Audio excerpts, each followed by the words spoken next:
जय हिंद। जिसने चलाई आजादी की आंधी, उसे आखिर क्यों कहा जाता है मजबूरी का नाम महात्मा गांधी। सीधी बात, नो बकवास। आज मैं आपको इसका 5 रीजन 5 कहानी के रूप में बताऊंगा, जिससे आपको समझ में आएगा कि क्यों कहा जाता है मजबूरी का नाम महात्मा गांधी। तो चलिए स्टार्ट करते हैं। पहला रीजन एक कहानी के रूप में। गुजरात के एक व्यवसायी थे जिनका नाम था दादा अब्दुल्ला। वे साउथ अफ्रीका में बिजनेस करते थे, तो उनके बिजनेस में कुछ प्रॉब्लम्स आई जिससे उन्हें वकील नहीं मिल रहे थे। और इंडिया में महात्मा गांधी वकालत पढ़कर बेरोजगार परेशान थे, तो उन्होंने इन्हें पत्र भेजा कि आप हमारे यहाँ आइए साउथ अफ्रीका में और हमारी वकालत करिए। यहाँ गांधी जी परेशान थे क्योंकि उन्हें कोई भी केस नहीं मिल रहा था और वो वहां परेशान थे कि उन्हें वकील नहीं मिल रहा था। तो ये साउथ अफ्रीका गए। इनका पहनावा ओढ़ावा कैसा था, आप लोग इससे परिचित हैं। इन्हें फर्स्ट क्लास का टिकट मिल गया उस बिजनेसमैन के द्वारा, दादा अब्दुल्ला जी के द्वारा। और ये ट्रेन में जा रहे थे, तो फर्स्ट क्लास में जो अंग्रेज थे उन्होंने इन्हें इस कपड़े में देखा और उन्होंने समझा ये काला व्यक्ति हमारे साथ बैठ रहा है तो हमारी इसमें बेइज्जती है, और इन्हें ट्रेन से बाहर खदेड़ दिया गया। इन्हें वहां मारा पीटा भी गया और वहां बहुत प्रताड़ना दी गई, लेकिन फिर भी ये वापस नहीं आ सके इंडिया। जानते हैं क्यों? क्योंकि इन्होंने कॉन्ट्रैक्ट साइन कर रखा था कि मैं 1 साल के लिए आपका केस लड़ूंगा। प्लस इनके पास मजबूरी और थी कि ये यहाँ कोई भी बिजनेस नहीं पा रहे थे, तो वहां ये 1 साल तक रहे। इन परिस्थितियों को देखकर भी आपको क्या लगता है, ये मजबूरी थी या जरूरी? ये मजबूत थे वहां महात्मा गांधी या मजबूर थे, ये आप बताएंगे। दूसरा रीजन, खिलाफत आंदोलन। ये खिलाफत आंदोलन क्या था, ये आप लोग पहले जान लीजिए। दरअसल तुर्की में एक खलीफा थे जिन्हें मुस्लिमों का धर्म गुरु माना जाता था और उन्हें बहुत ऊंचा दर्जा दिया गया था, लेकिन अंग्रेजों ने उन्हें अपने बलपूर्वक उन्हें उनके पद से हटा दिया। तब पूरी दुनिया में उनके अंग्रेजों का खिलाफ करने के लिए खिलाफत आंदोलन शुरू हुआ, जो आंदोलन इंडिया में भी मुसलमानों के द्वारा किया जा रहा था। महात्मा गांधी बढ़ चढ़कर इसमें भाग लिए। क्यों भाग लिए? क्योंकि ये सोचे कि हमारे लिए अच्छा मौका है मुसलमानों को अपने तरफ करने का, क्योंकि अगर हम इनके आंदोलन में शामिल होते हैं तो ये भी हमारे आंदोलन में शामिल होंगे और हमें स्वतंत्रता आसानी से मिलेगी। महात्मा गांधी ने उन मुस्लिमों का इस आंदोलन में साथ दिया, जबकि टर्की में बहुत सारे लगभग 1500 हिंदुओं को मुसलमानों के द्वारा मार दिया गया और लगभग 2000 हिंदुओं को मुसलमान का धर्म यानी मुस्लिम धर्म में परिवर्तित कर दिया गया। फिर भी उन हिंदुओं को इग्नोर करते हुए महात्मा गांधी ने यहाँ मुस्लिमों का साथ दिया। क्योंकि ये हमारा स्वतंत्रता में साथ देंगे। इसमें आप बताएंगे ये उनकी मजबूरी थी या मजबूरी थी? इसमें वह मजबूरी थी या ये काम करना जरूरी था? तीसरा रीजन, असहयोग आंदोलन। असहयोग आंदोलन में महात्मा गांधी का ये प्लान था कि हम अंग्रेजों का बहिष्कार करेंगे। मतलब अंग्रेज यहाँ पे लूटने आए, अपना स्कूल खोले हैं, अपने कपड़े बेचते हैं, सारे सामान अपने बेचते हैं।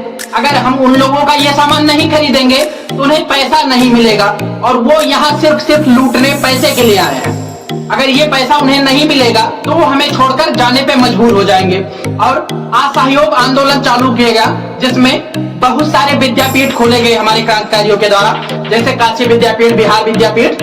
ऐसे स्कूल खोले गए कि हम अपने विद्यालय में पढ़ेंगे, हम उनके कपड़े नहीं पहनेंगे, अपने चरखे से बनाकर कपड़ा बनाएंगे और उसे पहनेंगे। इसीलिए कहा जाता है कि आजादी चरखे से कैसे आई।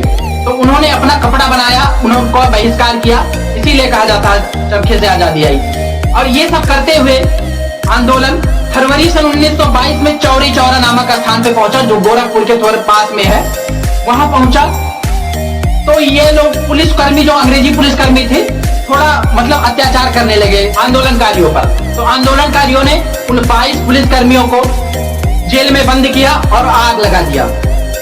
और उस आग में चिंता हुई, ये वास्तव में नहीं करना था। कि अंग्रेजों को एक प्लस पॉइंट मिल गया और उन्होंने मार्शल लॉ लगा दिया। मार्शल लॉ का मतलब कि कोई कहीं भी आंदोलनकारी मिले उसे मार दो, तब दूरदर्शी महात्मा गांधी ने अपना आंदोलन बंद करने का निर्णय लिया, क्योंकि उनके क्रांतिकारी बहुत महत्वपूर्ण थे और इस क्रांति के कारण, इस दुर्घटना के कारण वो मारे जाते, इसलिए उन्होंने इस आंदोलन को बंद कर दिया। जबकि यह आंदोलन बहुत ही निर्णायक साबित हो रहा था और अंग्रेज इससे बहुत ज्यादा परेशान थे। अब आप बताएंगे कि इस आंदोलन को बंद करना महात्मा गांधी की मजबूरी थी, ये करना जरूरी था। चौथा रीजन, दांडी मार्च की यात्रा। दांडी मार्च की यात्रा क्यों हुई, पहले आप ये जान लीजिए। अंग्रेजों ने इतना लूट खसूट मचाया, मतलब बहुत महंगा कर दिया नमक को। तब हमारे महात्मा गांधी ने कहा कि नमक तो हमें प्रकृति देती है, समुद्र से निकाला जाता है, तो आप लोग इतना टैक्स क्यों लगाए हैं, हम खुद नमक बना सकते हैं। और 79 यानी 79 लोगों को सेलेक्ट किया। वो 79 लोग ऐसे वैसे लोग नहीं थे।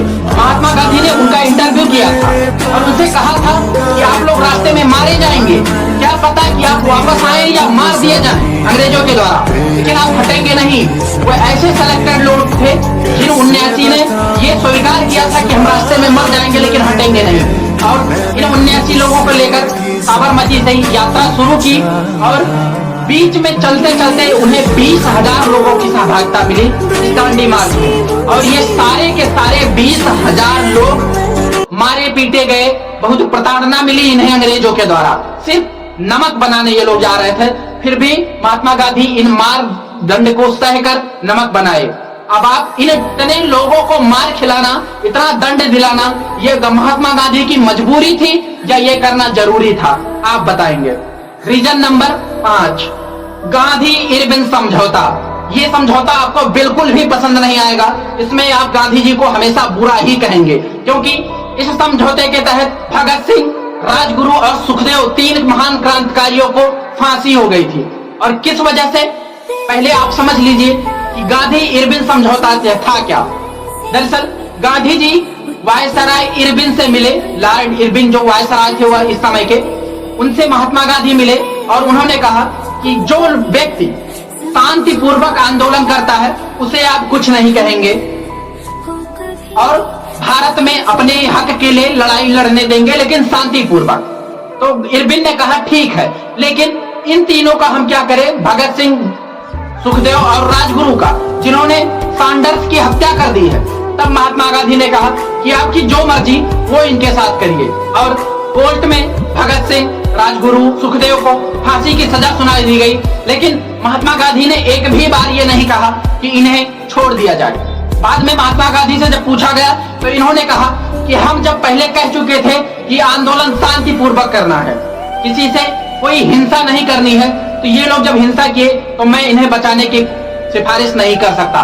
यहाँ तक कि इरविन ने महात्मा गांधी को यह भी कहा था कि आप लोग उनसे पूछ लीजिए कि आगे से ऐसी कोई घटना नहीं करें तो मैं इन्हें माफ कर दूंगा। लेकिन महात्मा गांधी ने ये जिम्मेदारी लेने से भी इनकार कर दिया कि वो लोग हमारी बात नहीं मानेंगे, क्योंकि उनकी आदत हो चुकी है हिंसा करना, और उस हिंसा को अगर वो दोबारा कर देंगे तो हमारी बात मिथ्या चली जाएगी।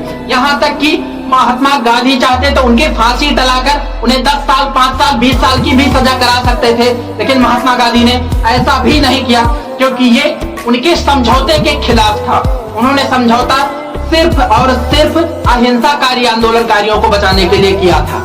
आशा करता हूँ ये 5 तथ्य आपको ये बात समझाने के लिए काफी होंगे कि मजबूरी का नाम महात्मा गांधी क्यों कहा जाता है।